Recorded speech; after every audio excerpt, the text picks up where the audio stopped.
Zabriskie Point has the dubious distinction of being perhaps the only film directed by Michelangelo Antonioni to be regarded by friend and foe alike as an absolute fiasco.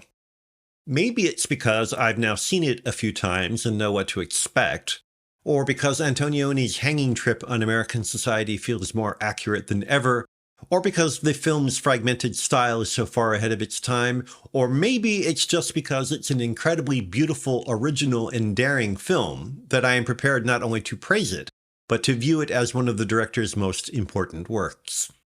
The story centers on a campus radical, Mark Frechette, a non-actor Antonioni found haranguing a cop on the streets, who is blamed for killing a policeman during a protest.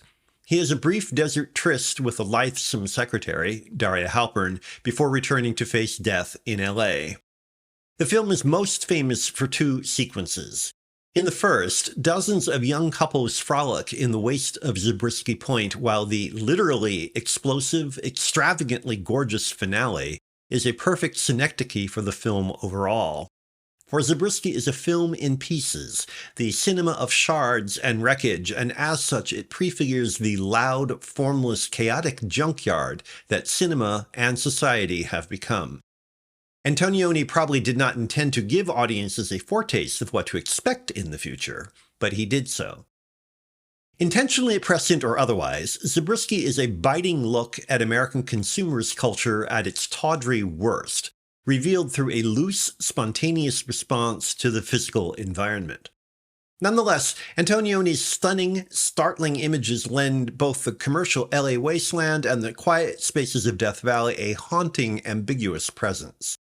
Whether it is the tortured industrial architecture of LA's flatlands, or the obscenity of water in the desert being squandered for a swimming pool, or the palpable sense of release as Frechette takes to the air in a stolen Cessna, one image after another mutely expresses the director's response to the tangled mess and everyday brutality of American life.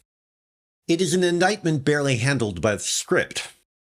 No screenplay for an Antonioni film is likely to get much better than a C- in the average screenwriting class. The loose, episodic structure, the flat, monotonous characters, the seemingly arbitrary plot threads left undeveloped almost seem calculated to tweak the noses of those who measure the quality of a film by its script, because none of those flaws matter. The images, sounds, juxtapositions, and expressive details make his points silently without drama. This is real film art, not 19th century melodrama masquerading as storytelling. The results are decidedly not for everyone. Its crystal clear vision of contemporary American life and values nonetheless makes Zabriskie Point that rarest of rarities, a film that improves with age.